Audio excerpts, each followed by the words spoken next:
The room was dark except for the blue glow of my phone, rain tapping the window in uneven bursts, while my body folded in on itself with pain I couldn't name yet.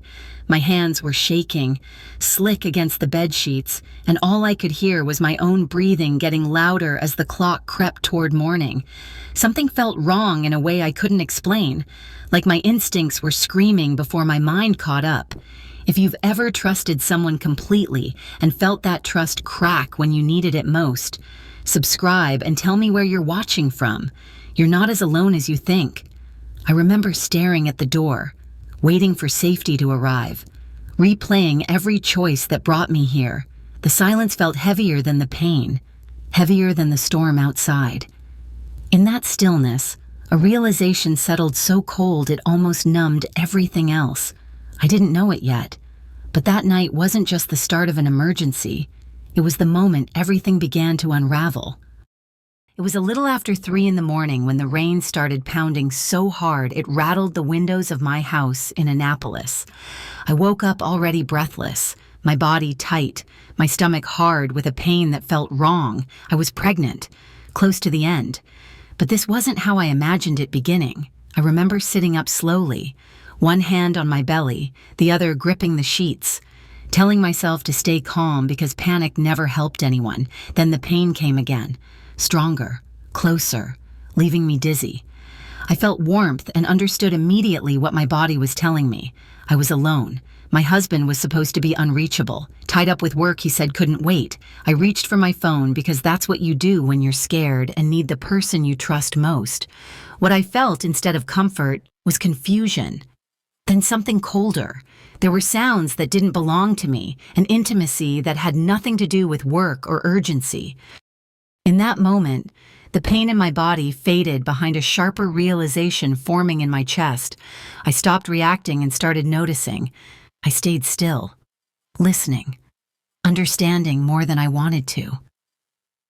When the call ended, I didn't cry. I sat there in the dark, rain pounding outside. I wasn't a dramatic person. Even before everything broke, I lived a quiet, orderly life in Annapolis, the kind built on routines and responsibilities. I believed in showing up, in doing what needed to be done without needing applause. That belief came from how I was raised. In my family, emotions were real but private, and strength meant staying steady when things felt uncertain. I grew up learning to solve problems instead of talking them to death. I learned that composure earned trust, that reliability mattered more than intensity. As an adult, that shaped everything from how I worked to how I loved. I didn't chase sparks or grand gestures. I admired consistency. I felt safest with people who didn't raise their voices or make promises they couldn't keep. When it came to love, I thought stability was the highest form of devotion. I believed a good marriage looked calm from the outside and functional on the inside. Shared plans, clear roles, respectful distance when needed. Passion, to me, felt unpredictable. Security felt earned. Looking back, I can see how much pride I took in being self-contained. I didn't like needing reassurance. I didn't like asking for help. I thought emotional restraint meant maturity. I didn't realize that the same qualities that made me dependable also made me slow to question. So when someone entered my life who matched that image of control and composure, it felt familiar. It felt right. He fit seamlessly into the version of myself I trusted most. And at the time, that felt like proof. I met Daniel when my life already felt settled. He worked as a government contractor, the kind of job that came with structure, clearance, and quiet respect. People spoke about him with confidence, as someone reliable, someone who handled pressure without showing cracks. Around friends and family, he was polite, controlled, and steady. No one ever questioned his character. Privately, he was much the same. He wasn't expressive. But I didn't see that as absence. I saw it as discipline. He didn't argue loudly or explain himself endlessly. He listened, nodded, and moved on. At the time, that felt like emotional maturity. I trusted his silence more than dramatic reassurance. What drew me to him was how predictable he was. He planned ahead. He followed routines. He valued order. I mistook that for safety. With him, life felt managed, as if nothing could spin out of control because he wouldn't allow it to. During my pregnancy, that sense of order intensified. He tracked appointments, adjusted schedules, prepared meals with careful timing. Everything had a purpose, a system. His attention wasn't soft, but it was consistent. And consistency had always felt like love to me. Still, there were moments I couldn't quite name. His concern felt procedural, almost supervised. He watched more than he asked. He decided more than he discussed. I noticed it, but I explained it away. I thought structure meant protection. I didn't yet understand how easily control can disguise itself as care. That belief would soon be tested in ways I never imagined possible at the time. I thought pregnancy would slow me down in a gentle way, but instead it made my body feel heavy and unfamiliar. By the second trimester, exhaustion clung to me no matter how much I rested. My limbs ached. My head felt foggy. Doctors said every pregnancy was different, so I accepted it without pushing. Daniel noticed everything. He adjusted my schedule, reminded me when to lie down, when to eat, when to drink water. Each evening followed the same pattern, at the same hour. He brought me a warm herbal drink and watched until I finished it. He said it was good for circulation, good for the baby. His tone was calm, assured, final. I felt cared for, even grateful, because attention had always looked like responsibility to me. Still, something about it felt rigid. There was no room for preference or mood. Rest happened when he decided. Food was prepared according to his plan. If I hesitated, he gently insisted. And I told myself that love sometimes looked practical, not emotional. My fatigue deepened instead of easing. I felt dizzy more often, weaker than I expected to feel. I assumed my body was simply adjusting, that I was being overly sensitive. I trusted the man who shared my home and my future more than my own discomfort. Looking back now, I understand how trust opens doors quietly. I didn't see warning signs. I saw consistency. I didn't feel threatened. I woke just before 3 a.m. to a pain that stole my breath. Not the dull heaviness I had learned to manage, but something sharp and urgent. I tried to sit up and felt another wave crash through me, closer than it should have been. My body was moving ahead of schedule, and I knew it. The house was dark and silent. Rain hammered the windows, making everything feel smaller, tighter. I stood slowly, bracing myself on the bed as warmth spread and confirmed what fear had already decided. This was happening now, too soon, and I was alone. I reached for my phone because instinct told me safety lived on the other end of that call. My hands shook as the screen lit up. What I expected was reassurance, direction, some sign that I wasn't facing this by myself. What I felt instead was confusion, then disbelief. Then a cold clarity settling deep in my chest. There were sounds that didn't belong to me or to urgency, an intimacy that had nothing to do with work or duty. For a brief moment, the pain in my body faded behind the shock of understanding. Something essential had cracked open. I didn't cry. I didn't shout. I stayed very still, listening, letting the truth finish revealing itself. Fear drained away, replaced by a strange calm. Whatever was happening inside my body was no longer the most dangerous thing in the room. When the call ended, I sat alone in the dark, rain pounding outside, knowing that what had truly collapsed was not my pregnancy, but the life I thought was holding me in ways I could not yet understand. The hospital lights were too bright, washing everything in a pale, unforgiving glow.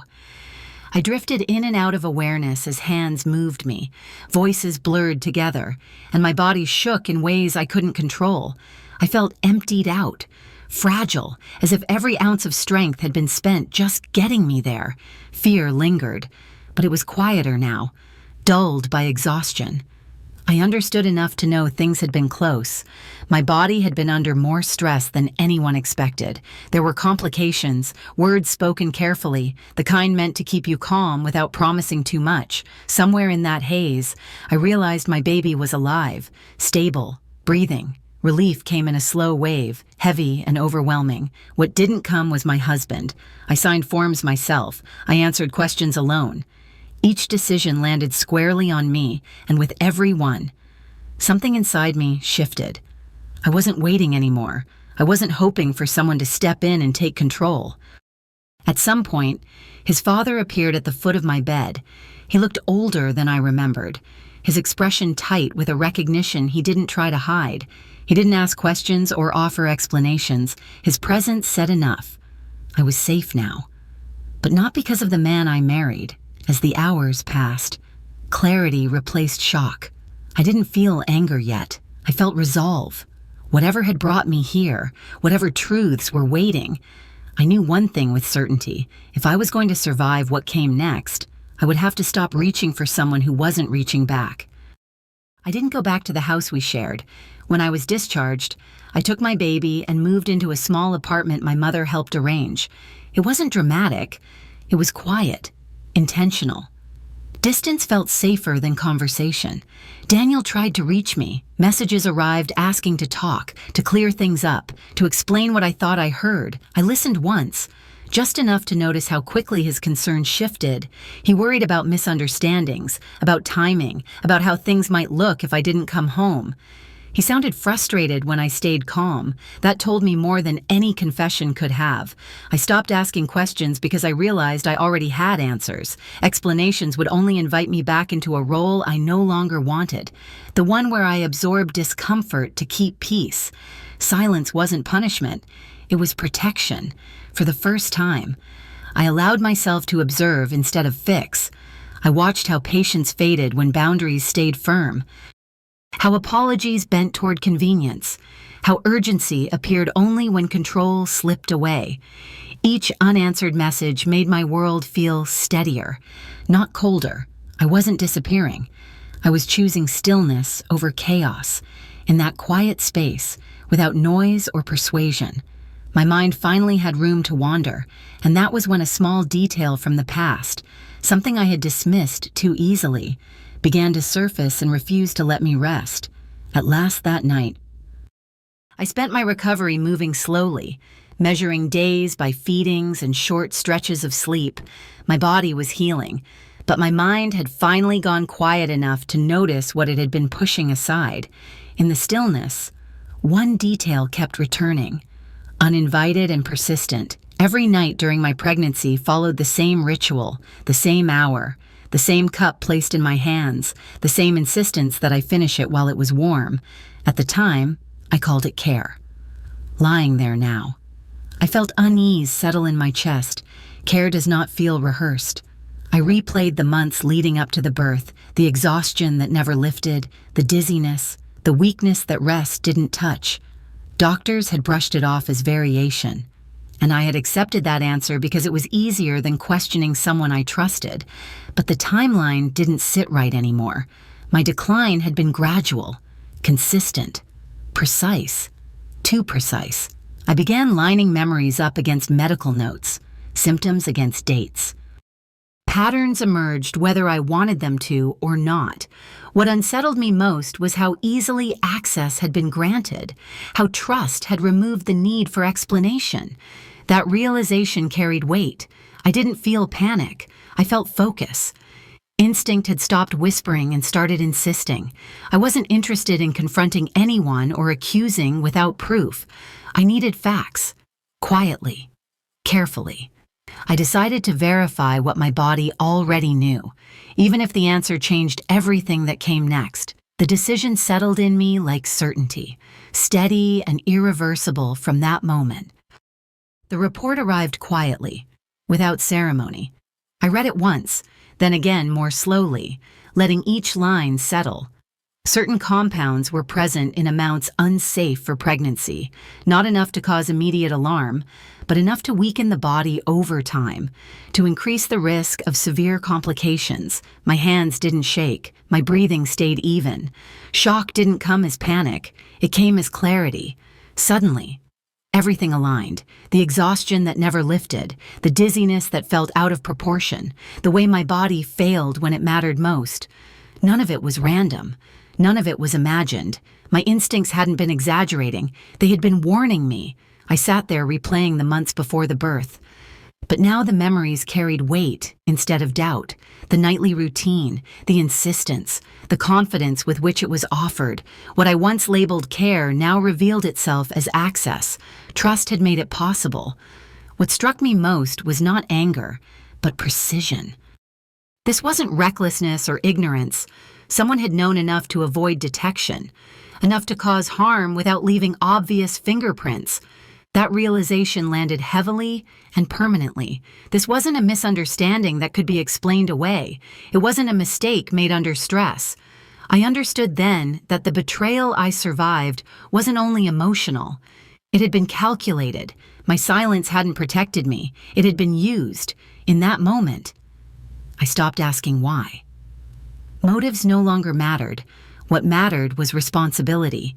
Evidence changes everything, and once instinct becomes proof, there is no going back to uncertainty. I closed the report knowing the next step was no longer about healing alone, but about following the truth wherever it led. I didn't want to dig deeper, but once the evidence existed, ignoring it felt reckless. I began reviewing everything slowly, without emotion, medical notes, dates, small changes in behavior.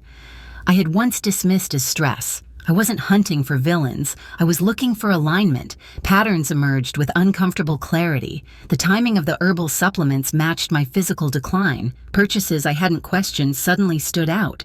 Recommendations that hadn't come from doctors traced back to conversations Daniel never mentioned. The thread led somewhere I hadn't expected, but somehow already sensed. There was another name. A woman connected to a wellness clinic Daniel had visited months earlier. Not a physician, but knowledgeable enough to understand interactions, doses, and plausible deniability. The pieces didn't clash, they fit. What unsettled me most wasn't discovering her existence. It was realizing how deliberately everything had been staged. Admiration, reassurance, and access had been used as tools. What I once thought of as emotional distance now read as compartmentalization. I felt no urge to confront anyone. The truth had moved beyond explanation. This wasn't an affair driven by impulse or confusion. It was a sequence of choices, reinforced and protected by silence. By the time I finished tracing the trail, my resolve had hardened. Accountability wouldn't come from shouting or exposure. It would come from restraint, timing, and letting facts speak louder than emotion. Afterward, people often expect anger to be loud.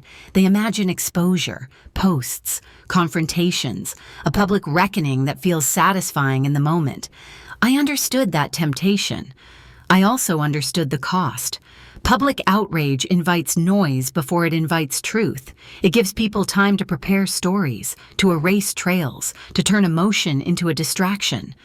I didn't want relief. I wanted protection. I wanted outcomes that would hold, so I stayed quiet. Not passive, not frozen, but deliberate. I gathered records. I spoke to professionals who understood process, not drama.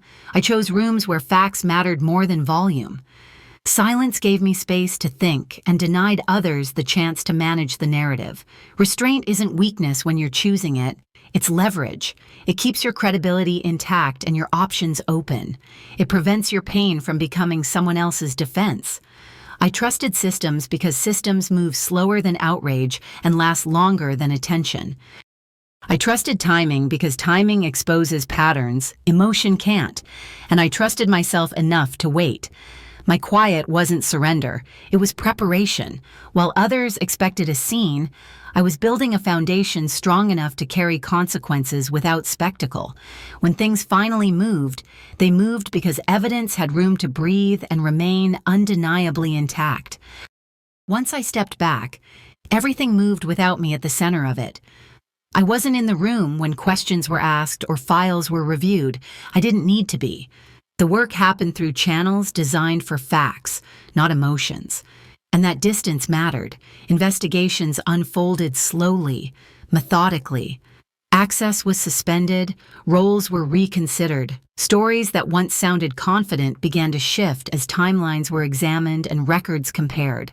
No one needed my voice to carry the weight. Evidence did that on its own. What struck me was how quietly authority dissolves when it's built on illusion. There were no dramatic confrontations, no raised voices, no apologies that tried to soften what had already been proven, just processes doing what they are meant to do when given time and clarity. I didn't feel satisfaction the way people imagine it. There was no thrill in watching consequences arrive. What I felt was steadiness. A sense that balance was being restored without requiring me to lose myself in anger or spectacle. Justice, when it comes this way, feels different. It doesn't demand celebration or revenge. It simply closes doors that should never have been open and removes power that was misused. As things settled, my attention shifted naturally. Accountability no longer needed my energy. What mattered now was what remained in my hands and what I would carry forward once everything else fell silent. After everything stopped moving, silence settled into my days. Not the heavy silence of shock, but a steady quiet that made room to breathe. There were no more urgent calls, no more explanations waiting to be chased, just space. I let go of what no longer fit. I didn't keep the marriage, the image, or the version of myself that believed endurance was the same as love. Letting go wasn't dramatic, it was practical. Holding on would have required pretending, and I was done with that. What remained was smaller and stronger, my child, a safe home. Mornings built around feeding schedules and soft light through the window. Evenings that ended when exhaustion did, not when expectations demanded more. Independence stopped feeling lonely and started feeling protective. I rebuilt my days with intention. Work returned slowly, trust returned carefully. I chose routines that supported calm instead of chaos, honesty instead of appearance. My priorities sharpened without bitterness. The experience changed how I define strength. It no longer means surviving whatever happens to you. It means deciding what deserves access to your life and what does not. When I look ahead now, my future is shaped by what I chose to keep and by the quiet peace that continues to grow. People often misunderstand revenge. They imagine it as confrontation, exposure, or watching someone fall publicly. What I learned is quieter. Real strength didn't come from winning an argument or being believed right away. It came from choosing myself when staying would have required silence and self-erasure. Peace is not passive, it's a decision. Clarity is not coldness, it's respect for your own limits. Walking away was not failure for me. It was the moment I stopped protecting what was hurting me and started protecting what mattered. If you're listening to this and something in my story feels familiar, I want you to know you're not weak for trusting, you're not dramatic for noticing discomfort, and you're not wrong for choosing distance when explanations only cause more harm. Ask yourself what peace would look like if you stopped explaining your boundaries to people who benefit from crossing them. Ask yourself what you might keep if you let go of what no longer keeps you safe. Thank you for sitting with my story and holding space for it. If this resonated with you, I invite you to share your thoughts in the comments. Have you ever chosen quiet strength over confrontation? I read every message, and your voice matters here. This community reminds me that healing grows faster when stories are shared.